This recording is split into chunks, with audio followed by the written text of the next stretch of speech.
जय मेवाड़, जय जय राजस्थान। दोस्तों, हम सबने वीर शिरोमणि महाराणा प्रताप की वीर गाथाएं तो खूब सुनी हैं, लेकिन क्या आपको मालूम है महाराणा प्रताप के बेटे अमर सिंह जी भी एक जबरदस्त योद्धा थे। उन्होंने कुल 17 युद्ध लड़े और एक भी युद्ध नहीं हारे थे। राजपूतों का इतिहास ऐसी अनगिनत गाथाओं से भरा पड़ा है जिसे सुनकर आपके भी रोंगटे खड़े हो जाएंगे। इससे पहले जब मैंने जगदीश मंदिर में लड़े गए एक युद्ध को आपके सामने रखा तो मुझे कई लोगों के कॉल आए, सभी ने खूब आशीर्वाद भी दिया। बस उसी से प्रेरित होकर आज मैं आपको ऊंठाला के युद्ध की गाथा बता रहा हूं, जो चुंडावत और शक्तावत राजपूतों की वीरता की अद्भुत दास्तान है। अरे मेवाड़ तो वो भूमि है जहां के वीर अपना शीश हाथ में रखकर भी युद्ध लड़े हैं। राजस्थानी धरा हमेशा शौर्य की गाथा कहा करती है। यह सच है कि यहाँ पानी कम है पर रक्त की नदियां बहा करती है। देखिए, महाराणा प्रताप के निधन के बाद अमर सिंह मेवाड़ के शासक बने थे। परंपरागत रूप से महाराणा की सेना में चुंडावत राजपूत हमेशा हरावल दस्ते में लड़ते थे। हरावल दस्ता वो होता है जो हमेशा आगे रहता है, यानी दुश्मनों से सबसे पहले हरावल दस्ता ही लड़ना शुरू करता है, और शक्तावत राजपूत पीछे की टुकड़ी में रहा करते थे। एक बार शक्तावतों ने महाराणा से कह दिया कि महाराज, अब आपको ये परंपरा बदलनी होगी और मातृभूमि की रक्षा में मरने के लिए पहले हमें मौका देना होगा। यानी उनका कहना था कि अब से जो शक्तावत हैं वो हरावल दस्ते में आगे रहेंगे और ये मौका उन्हें मिलना चाहिए। शक्तावतों के इस प्रस्ताव की सूचना जैसे ही चुंडावतों को लगी तो सभी चुंडावत अड़ गए और महाराणा से बोले कि ये हमारा हक है और इसे हम किसी को छीनने नहीं देंगे। उन्होंने महाराणा से हाथ जोड़कर कहा कि हमसे हमारा ये अधिकार मत छीनो, मातृभूमि के लिए पहले मरने का सौभाग्य हमारा है। फिर थोड़े गुस्से में भी कहा, क्या आपको शक्तावतों की तलवार पर भरोसा नहीं रहा? आप कहो तो हम अकेले ही मुगलों के मस्तक आपके चरणों में लाके रख दें। महाराणा ने फिर भी उन्हें समझाया, लेकिन वो नहीं माने। दोनों ही राजपूत अपने साहस और वीरता के लिए पहचाने जाते हैं। दोनों की बातें सुनकर महाराणा अमर सिंह विचार में पड़ गए और उन्होंने एक रास्ता निकाल लिया। देखिए, सुनिएगा, आपके भी रोंगटे खड़े ना हो जाए तो मुझे कहना। ऐसी गजब और अद्भुत वीरता की दास्तान उदयपुर के चुंडावत और शक्तावत राजपूतों की। उस समय उदयपुर से करीब 40 किलोमीटर दूर ऊंठाला के किले पर मुगलों का कब्जा था, जो अब वल्लभ नगर का किला कहलाता है। महाराणा अमर सिंह मुगलों को बताना चाहते थे कि मेवाड़ी शेर सिर्फ छापामार या गोरिल्ला नीति से युद्ध करना नहीं जानते, बल्कि किला भेदना भी जानते हैं। इसलिए उन्होंने शक्तावत और चुंडावत से कहा कि पहले ऊंठाला के किले में जो सबसे पहले घुस जाएगा उसे अब से हरावल दस्ते की कमान सौंप दी जाएगी। दोनों ही राजपूत इस बात पर सहमत हो गए और हर हर महादेव के जयकारे लगाकर वहां से चल दिए। अब रात भर, ये जो रात थी बड़ी गजब की रात थी। अब रात भर दोनों ही टुकड़ियां ऊंठाला के किले को भेदने की योजना बनाने लगी, और इधर रात भर महाराणा अमर सिंह सोए नहीं थे, क्योंकि कल के युद्ध की तस्वीर उनकी आंखों के सामने एक चलचित्र की तरह चल रही थी। उन्हें इस बात का अंदेशा हो गया था कि शक्तावत और चुंडावत अब मानने वाले नहीं और युद्ध के परिणाम भी ऐतिहासिक हो सकते हैं। देखिए, ऊंठाला के युद्ध की कहानी में शुरू करूं, ऊंठाला तक आपको लेकर जाऊं, उससे पहले एक निवेदन है कि इस कथा को आप पूरी जरूर सुनना। आपके भी रोंगटे ना खड़े हो जाए तो मुझे कहना, और आपको भी राजस्थानी होने पे या मेवाड़ी होने पर गर्व महसूस नहीं हो तो मुझे कहना। अगले दिन जैसे ही सूर्योदय हुआ तो महाराणा के आदेश के बाद रणभेरी बजाई गई और पूरा मेवाड़ हर हर महादेव के जयकारों से गूंज उठा। एक टुकड़ी से जय जय मात भवानी के आह्वान की आवाजें आ रही थी तो दूसरी टुकड़ी एकलिंगनाथ के जयकारे लगा रही थी। दोनों ही टुकड़ियां मेवाड़ से हुंकार भरकर वल्लभ नगर की ओर निकल पड़ी। शक्तावत राजपूतों की टुकड़ी को बल्लू सिंह लीड कर रहे थे और इधर चुंडावत राजपूतों की टुकड़ी का जेत सिंह नेतृत्व कर रहे थे। दोनों ही टुकड़ियों के रक्त में उबाल साफ देखा जा रहा था, क्योंकि इन्हें मालूम था कि इस युद्ध में हम जीवित नहीं आएंगे, पर हमारी अगली पीढ़ी का भाग्य तय कर जाएंगे। महाराणा अमर सिंह के आदेश के बाद मेवाड़ से उठी घोड़ों की टापों की आवाजें ऊंठाला के किले के बाहर जाकर और तेज हो गई। सभी मारने और मरने की इस दौड़ में सबसे आगे खुद को रखने की कोशिश में थे। देखिए क्या गजब का दृश्य होगा उस समय। उठाला के किले के बाहर का यह दृश्य है। किले के मुख्य द्वार पर शक्तावतों ने अपने हाथी लगा दिए।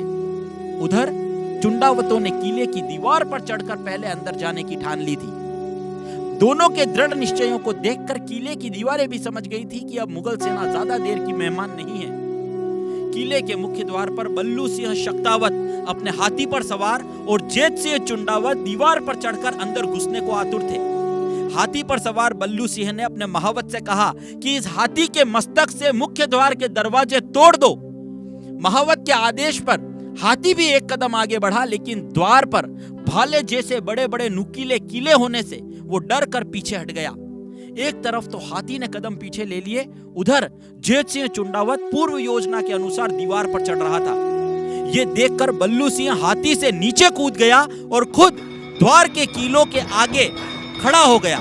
फिर महावत को आदेश दिया कि अब हाथी को मेरे सीने पर आने दो और सभी शक्तावतों को जल्दी से किले के अंदर जाने दो। हमें पहले अंदर जाना है, हमारी अगली पीढ़ी का भाग्य जो तय करना है। महावत ने बल्लू की ओर देखा और कहा कि माफ कीजिए महाराज, मैं कैसे अपने सेनापति को रोंदने का आदेश दे दूं? ये मुझसे नहीं होगा।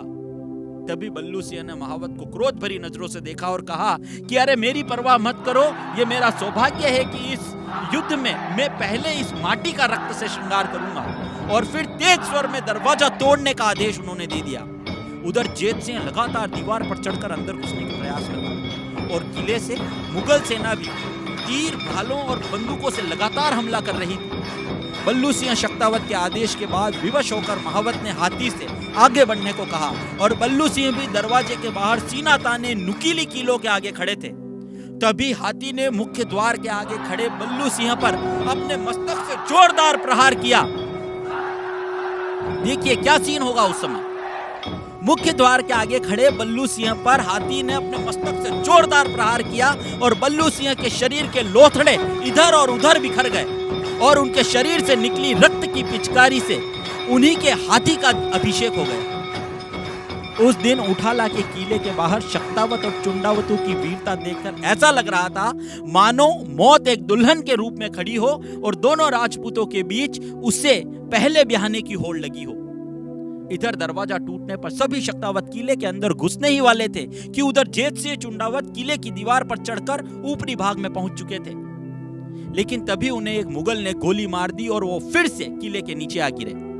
गोली लगने के बाद उन्होंने देखा कि शक्तावतों ने दरवाजा तोड़ दिया है, वो पहले अंदर प्रवेश कर जाएंगे।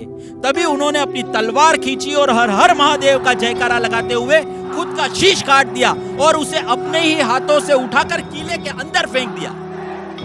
क्या दृश्य रहा होगा। उठाला का किला एक गजब दृश्य देख रहा था, जहां एक सेनापति अपनी पीढ़ी को मातृभूमि की रक्षा में पहले न्योछावर होने का हक दिलाने के लिए भालों जैसे नुकीली कीलों के आगे हंसकर खड़ा हो गया और अपने खून से मातृभूमि का पहला श्रृंगार कर गया। वहीं दूसरा सेनापति अपनी पीढ़ी से यह हक नहीं छीन जाने के डर से खुद का शीश काटकर किले को अर्पण कर रहा था। देखिए महाराणा के हरावल दस्ते में रहने की होड़ किस तरह मची हुई थी और महाराणा के हरावल दस्ते में पहले अपनी जान देने की इस लड़ाई में दोनों राजपूत दस्तों ने क्या गजब का कांड कर दिया।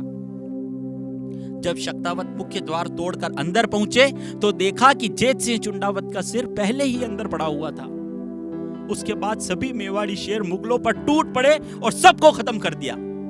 इस युद्ध के बाद चुंडावत राजपूत फिर से इस परंपरा को जीवित रखने में तो सफल हुए, लेकिन तब से इतिहास खुद इस असमंजस में है कि उठाला के युद्ध में वो किसे महान कहे, उठाला के युद्ध में इतिहास किसे अमर कहे, इसको लेकर इतिहास खुद असमंजस में है। देखिए मेवाड़ में शूरवीरों की कमी नहीं थी। महाराणा प्रताप के बेटे अमर सिंह की सेना ने क्या कमाल कर दिया और उठाला का युद्ध इतिहास के पृष्ठों में अमर हो गया। इतिहास खुद इस असमंजस में पड़ गया कि इस युद्ध में वो चुंडावतों को श्रेष्ठ बताए या शक्तावतों को श्रेष्ठ बताए।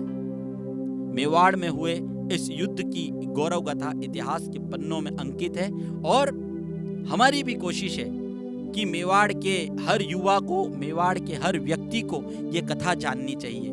अगर आपको हमारी कहानियां अच्छी लगती है तो स्क्रीन पर दिए नीचे नंबर पर आप हमसे संपर्क कर सकते हैं। और अगर आप चाहते हैं कि हम कोई ऐसी कहानी आप लोगों तक पहुंचाएं जो मेवाड़ के इतिहास से जुड़ी हो और वो कथा आप जानते हो और वो कथा आप हम तक पहुंचाना चाहें, तो नीचे दिए इस व्हाट्सएप नंबर पर भेज सकते हैं। जय मेवाड़, जय जय राजस्थान।